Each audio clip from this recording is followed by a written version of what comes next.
Pratik Gupta, CEO and co-head Kotak Institutional Equity joins us now. Pratik, what is your view on the way how markets are set up, and do you think we are reaching what could be called as peak of good news?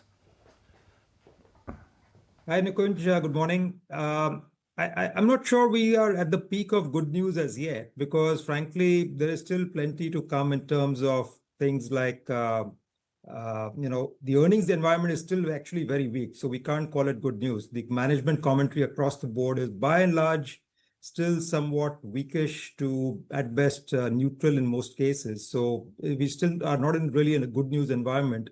The good news would be when I guess earnings really start delivering and you start seeing good earnings growth coming through. At Kotak, we are expecting the Nifty earnings growth to be just about 10% in the current year. We've seen a series of downgrades in the last few weeks and over the earnings season. The good news is definitely in terms of, I guess, tariffs and geopolitics. They're definitely, there's a lot of optimism that things have settled down and the worst is over. But what definitely, I think, in our view, investors globally are still very worried about a sharp global slowdown. Just the uncertainty caused by the tariff environment, that itself will create issues in terms of economic growth globally, which in turn, as far as India is concerned, that impacts us relatively less, which explains why a lot of foreigners are still interested in India. But nonetheless, our exports will get impacted, the merchandise trade exports and slowing global economy, that hits us. On the flip side, we do benefit from lower oil prices, lower commodity prices. So that's helping, for example, a lot of our consumer companies or the companies where, oil and oil derivatives are an input cost.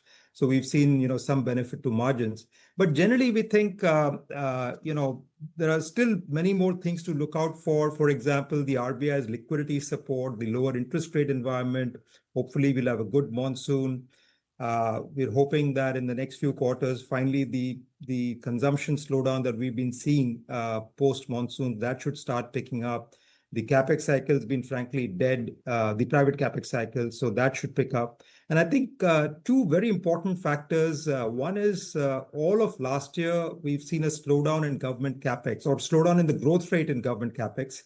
That hopefully will start picking up after the monsoons. We've got a new bunch of finance ministry bureaucrats who are at the helm, and hopefully they'll drive things a bit more. And second is the regulatory environment. You've got new regulators at the RBI, SEBI, and likely at the IRDA as well. And generally, the mantra seems to be make it easier to do business, reduce compliance cost. All the players were sort of suffering. So to that extent, that also helps. The fly in the ointment is, of course, valuations. That, unfortunately, we still trade at very expensive valuations. So that's the thing that's, holding markets, that's keeping investors away to some extent. Pratik, so what could be the next big trigger, as we say? There's nothing visible as such. One trigger I could think of is potentially, for example, on Friday, we saw India's sovereign rating upgrade by Morningstar. Now, that's a relatively one of the smaller rating agencies, but you start seeing perhaps 6 to 9 months later, some of the bigger guys like S&P and Moody's upgrading India. That could lead to a lot more, that's a very big positive as and when that happens. Otherwise, you have to literally wait for the private capex cycle to pick up, which frankly was being held back because of uncertainties on either politics last year, domestic politics, or tariffs, or geopolitics, whether you'll see China dumping and so on. And that's been sort of held back last, I would say, 3-4 quarters. That's been slowing down.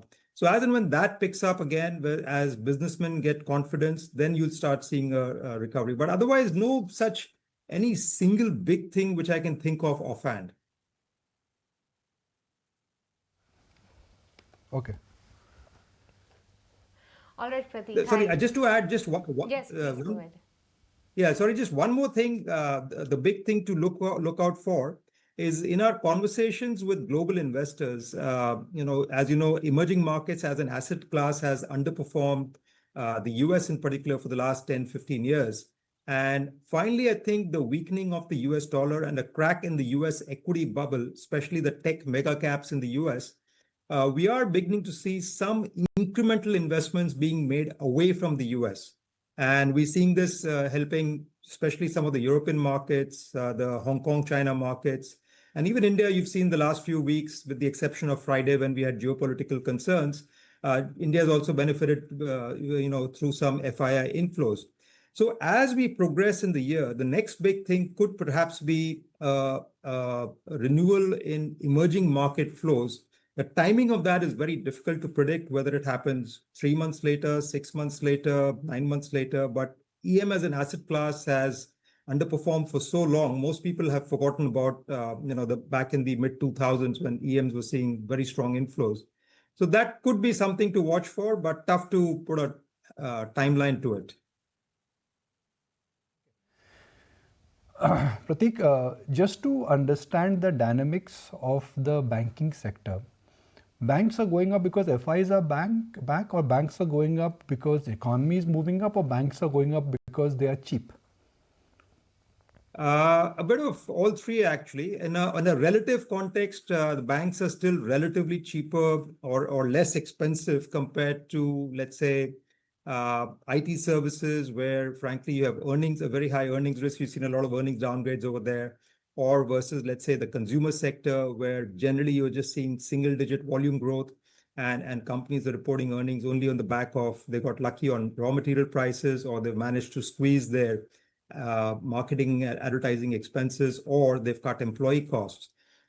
So the entire consumer pack looks somewhat expensive. Or if you look at the capex plays, likewise, not much capex happening.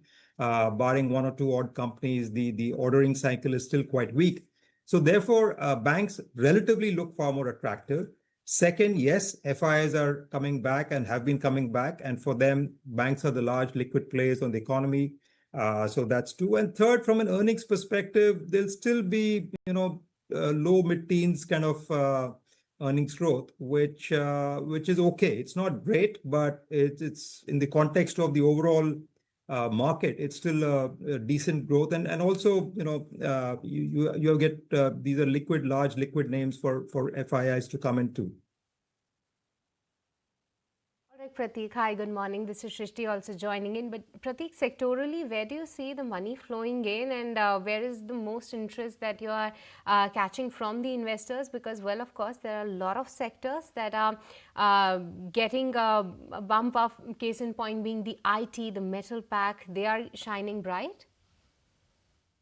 So for IT and metals, we actually have a somewhat of a cautious view. IT more because of the US slowdown, and longer term the AI risk, but more importantly the valuations. Even the large cap ITs, which are still within the IT pack, would prefer the large cap IT companies, but even they are trading at 22 to 25 times earnings, where for the next 1 or 2 years you'd probably see single digit earnings growth at best.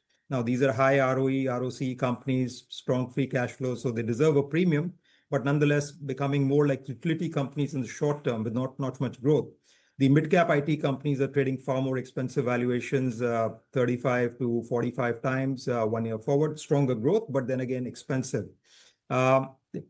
With the metal companies, again, because of the global slowdown, we think demand will be impacted. There's still a lot of oversupply, especially in steel. We prefer aluminium over there. So where we are seeing interest is still the financial services. The one is the banks, which I just talked about. Second is the NBFCs, especially given the RBI's push to ease liquidity, bring interest rates down. That is definitely reviving interest in NBFCs. We actually like also the smaller affordable housing finance companies, which there was a lot of concern on asset quality, but they've actually held firm, on the asset quality front. Insurance, life insurance in particular, is one area where we're seeing a lot of interest, again, in the context of valuations in the rest of the market and somewhat steady growth prospects over here, and prospects of an easier regulatory environment. There have been indications that even the constraints on using bank assurance as a distribution channel, that those will likely be eased. So life insurance, then things like telecom and to some extent domestic pharma.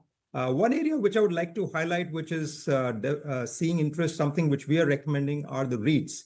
In a sort of expensive market environment where earnings growth is still weak, a lot of investors are looking at REITs as well.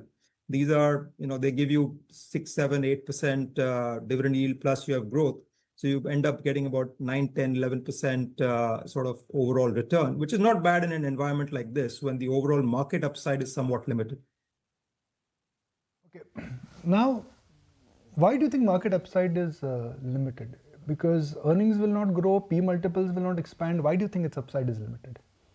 Well, this is more from a short-term perspective, meaning the next 6 to 9 months, mainly because of the valuations. We're trading at, firstly, earnings growth. Earnings growth this year, like I said, for the Nifty, if you take as an example, 10, 11% earnings growth this year, 14, 15% earnings growth next year.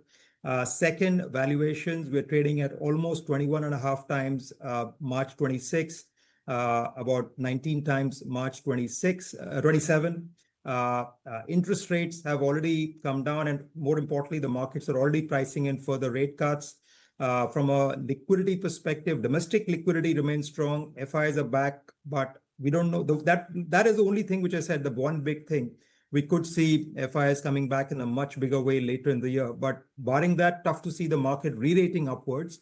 And as far as earnings are concerned, we are still seeing earnings cuts, and frankly, after the June quarter, you might see another round of earnings cuts. Well, Pratik, always appreciate your time.